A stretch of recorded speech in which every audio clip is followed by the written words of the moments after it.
जय Hind observers, my self Satyavan Maurya. स्वागत है आप सभी ऑब्जर्वर्स का आपके अपने चैनल फर्राटा फिजिक्स में। फर्राटा फिजिक्स में आज हम लोग क्लास 12th का न्यूमेरिकल सॉल्व करने चल रहे हैं। तो आज जो न्यूमेरिकल हम लोग सॉल्व करेंगे उसको देख लीजिए। क्लास 12th का न्यूमेरिकल है और फिजिक्स का है। ओके, NCERT फिजिक्स का जो फर्स्ट बुक है, फर्स्ट बुक का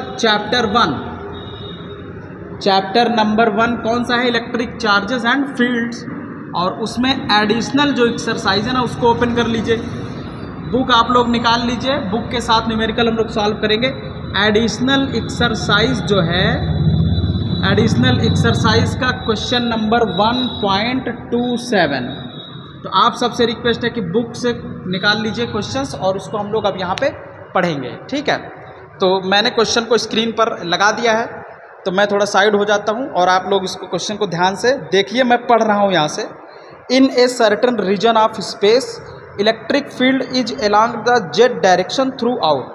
the magnitude of electric field is however not constant but increases uniformly along the positive z direction at the rate of 10⁵ Newton per coulomb per meter. What are the force and torque experienced by a system having a total dipole moment equal to 10⁻⁻7 coulomb into metre in the negative Z direction? ठीक है, तो चलिए पहले हम लोग question को समझते हैं। उसके बाद देखिए इस क्वेश्चन में क्या दो चीज़ें पूछी गई हैं, एक फोर्स पूछा गया है और एक टॉर्क पूछा गया है। तो फोर्स और टॉर्क बताने के लिए सबसे पहले हम लोग क्वेश्चन को समझते हैं। चलिए डायग्राम बनाते हैं। देखिए इसमें क्या दिया गया है, जैसे ये हमारे पास जेड डायरेक्शन है, this is the Z direction. Okay, Z direction में इलेक्ट्रिक फील्ड जो वर्क कर रही है वो कांस्टेंट नहीं है, मतलब हर पॉइंट पे इलेक्ट्रिक फील्ड चेंज हो रही है। हर पॉइंट पे पॉजिटिव जेड डायरेक्शन में इलेक्ट्रिक फील्ड बढ़ती चली जा रही है और जो बढ़ने का रेट है डिस्टेंस के हिसाब से इलेक्ट्रिक फील्ड के बढ़ने का जो रेट है वो क्वेश्चन में दिया गया है कितना? At the rate of 10⁵ newton per coulomb per metre. तो DE upon DL equal to कितना है? 10⁵ newton per coulomb per metre. Okay, per coulomb per metre. तो जो रेट है इलेक्ट्रिक फील्ड के बढ़ने का, मतलब आप 1 मीटर में जाएंगे तो 10⁵ newton per coulomb electric field बढ़ जाएगी। ठीक है, तो सपोज करते हैं यहाँ पे इलेक्ट्रिक फील्ड कितना है, इस पॉइंट पर E है और उसके बाद यहाँ से यहाँ पर इलेक्ट्रिक फील्ड कितना है? क्योंकि यहाँ E है तो यहाँ पे जो इलेक्ट्रिक फील्ड बढ़ जाएगी इतना तो रहेगा ही रहेगा, और प्लस जो बढ़ी हुई इलेक्ट्रिक फील्ड होगी DE upon DL into DL। और यहाँ से यहाँ तक की जो लेंथ है सपोज करते हैं वो कितना है? DL लेंथ है। ठीक है, समझ गए। और यहाँ पे हम लोग क्या करते हैं कि एक डाइपोल मोमेंट रखते हैं और जिसका डायरेक्शन निगेटिव की तरफ होगा। मतलब इधर हम लोग क्या करते हैं, यहाँ पे माइनस चार्ज, क्योंकि डाइपोल क्या होता है? -Q प्लस Q थोड़ी दूर पर जो रखे होते हैं, इसी सिस्टम को हम लोग क्या बोलते हैं? Dipole, electric dipole. तो इलेक्ट्रिक डाइपोल जब यहाँ रखेंगे तो सपोज करते हैं कि यहाँ पे -Q चार्ज रखते हैं और यहाँ पे +Q चार्ज रखते हैं। तो देखिएगा ये हमारा क्या हो गया? इलेक्ट्रिक डाइपोल, ये -Q +Q। ठीक है, तो इलेक्ट्रिक डाइपोल का डायरेक्शन किधर होता है? माइनस से प्लस की तरफ। क्वेश्चन में इसने बोला है कि लास्ट लाइन देखिएगा, total dipole moment equal to 10⁻⁻7 coulomb metre in the negative Z direction. तो नेगेटिव जेड डायरेक्शन इधर होगा, पॉजिटिव जेड डायरेक्शन इधर होगा। समझ गए? तो total dipole moment vector P equal to होता है, वेक्टर P इक्वल टू होता है 10⁻⁻7 कूलाम इंटू मीटर, किधर? Minus Z direction. ठीक है, चलिए अब हम लोग इसको पूरा सॉल्व करते हैं। अब देखते हैं कि इस पर कितना टोटल फोर्स लगता है और टोटल कितना टॉर्क लगता है। तो सबसे पहले हम लोग क्या बताएंगे? फोर्स। हेडिंग डाल दीजिए फोर्स। चलिए देखिए, जब इलेक्ट्रिक डाइपोल हमारे पास इस तरह से रखा गया है तो इलेक्ट्रिक डाइपोल के पास दो चार्जेस हैं, एक प्लस चार्ज है, एक माइनस चार्ज है। तो प्लस चार्ज के पास जो इलेक्ट्रिक फील्ड है उसकी वैल्यू कितना है? E, और माइनस चार्ज के पास जो इलेक्ट्रिक फील्ड है उसकी वैल्यू कितना है? E plus DE upon DL into DL। Okay, तो इस यहाँ पे इलेक्ट्रिक फील्ड E है, चार्ज Q है, तो यहाँ पे जो फोर्स आएगा वो कितना आ जाएगा, F plus equal to F plus पर जो फोर्स लगेगा वो किधर लगेगा, इस साइड। तो F ध्यान से देखिएगा, F प्लस जो फोर्स लगेगा वो इस साइड लगने वाला है, तो F प्लस की वैल्यू हो जाएगी Q into E। Okay, F minus पर जो इलेक्ट्रिक फील्ड का डायरेक्शन होगा वो किधर होगा, इलेक्ट्रिक फील्ड इधर होगा, निगेटिव है, तो माइनस चार्ज पर फोर्स किधर लगेगा, इस साइड। तो यहाँ पे F माइनस का जो हम लोग डायरेक्शन बनाएंगे वो इस साइड बनाएंगे। ध्यान से इसको देखते रहिए, F माइनस, तो F माइनस पर टोटल फोर्स कितना आ जाएगा, F माइनस इक्वल टू होता है चार्ज कितना है माइनस Q, और इलेक्ट्रिक फील्ड कितना है, ये पूरा E plus DE upon DL into DL, E plus DE upon DL into DL।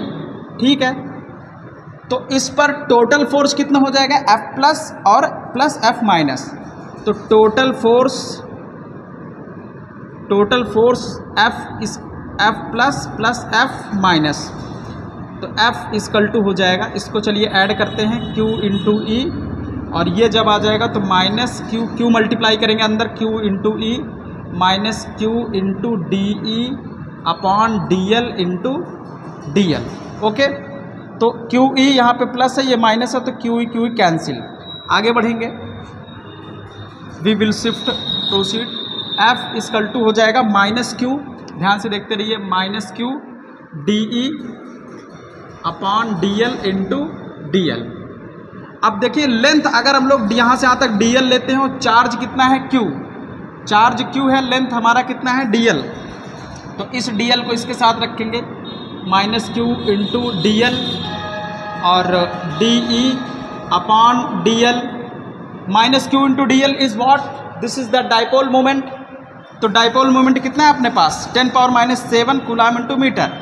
तो यहाँ पे हम लोग देखेंगे पूरा वैल्यू, यहाँ पे हम लोग P रख देंगे, दिस इज द मैग्नीट्यूड, और DE अपॉन DL कितना है, 10⁵। तो अभी इसको भी हम लोग देख रहे हैं। ठीक है, चलिए अब वैल्यूज रखेंगे। P की वैल्यू कितना दिया, 10⁻⁷, तो माइनस 10⁻⁷ इंटू 10⁵ इंटू 10⁵, तो ये अपने पास आ जाएगा माइनस 10⁻⁻² न्यूटन F। तो इसका मतलब इस पर देखिए फोर्स का डायरेक्शन निगेटिव आ गया। निगेटिव का मतलब फाइनली इस पर जो फोर्स लगेगा वो माइनस K कैप के डायरेक्शन में लगेगा, मतलब निगेटिव जेड डायरेक्शन में इस डायपोल पर टोटल फोर्स लगेगा। तो जब भी हम इस डायपोल को रखेंगे तो इस पर टोटल फोर्स कितना लग जाएगा, नीचे की तरफ, और वो भी कितना, इतना 10⁻² न्यूटन। समझ गए? तो इसको अगर हम लोग और वेक्टर फॉर्म में लिख लें तो 10⁻² K cap minus K cap Newton. ये हमारा फाइनल आंसर हुआ फोर्स का। तो हमें दो चीज़ बतानी थी, एक फोर्स बताना था, एक टॉर्क, जिसमें से हमने फोर्स को क्वालिफाई कर लिया है, फोर्स को बता दिया है। अब हम लोग चलेंगे टॉर्क पर। ठीक है, चलिए इसको आप जल्दी से नोट करिए, मैं इसके आगे यहीं पे बता देता हूँ। टॉर्क कितना आ जाएगा, चलिए टॉर्क का फार्मूला होता है इलेक्ट्रिक डायपोल के लिए, टाउ इक्वल टू होता है P cross of E। P cross of E, P देखिए P का डायरेक्शन किधर है, नीचे की तरफ, तो यहाँ पे हम लोग P E sine theta, P का डायरेक्शन नीचे की तरफ है, यहाँ देखिएगा मैं इसको बना दे रहा हूँ नीचे की तरफ, और E का डायरेक्शन किधर है, ऊपर की तरफ। E का डायरेक्शन किधर होगा, ऊपर की तरफ। तो इन दोनों के बीच में एंगल कितना बन रहा है, देखिए E का डायरेक्शन इधर और P का डायरेक्शन इधर, तो एंगल बन रहा है 180 डिग्री। तो यहाँ पे हम लोग जो 180 डिग्री वैल्यू पुट करेंगे तो PE sine 180 and the value of sine 180 is 0। तो यहाँ पे टाउ इक्वल टू कितना आ जाएगा, 0। इसका मतलब जब भी डायपोल हम लोग यहाँ रखेंगे, अब देखिए इसका रिजल्ट, जब भी हम लोग यहाँ डायपोल रखेंगे तो इस पर जो फोर्स लगेगा वो नीचे की तरफ लगेगा, कितना 10⁻⁻² K कैप, और यहाँ पे टॉर्क कितना लग रहा है, 0। इसका मतलब ये जो डायपोल है ये रोटेट नहीं करेगा, ये बल्कि नीचे ऐसे आता चला जाएगा। तो इस डायपोल की शिफ्टिंग कैसे होगी, ऐसे नीचे की तरफ आता चला जाएगा, समझ गए, ये रोटेट नहीं करेगा बिल्कुल। ओके, तो this was the whole explanation about the additional questions, question number 1.27। तो इसको कंप्लीट तरीके से आपने इसका सोल्यूशन देखा है। चलिए अब मिलते हैं अब आपसे अगले लेक्चर्स में अगले न्यूमेरिकल के साथ और बहुत बेहतरीन एक्सप्लेनेशन के साथ, ठीक है। Thank you for join me, thank you for watching me, thank you.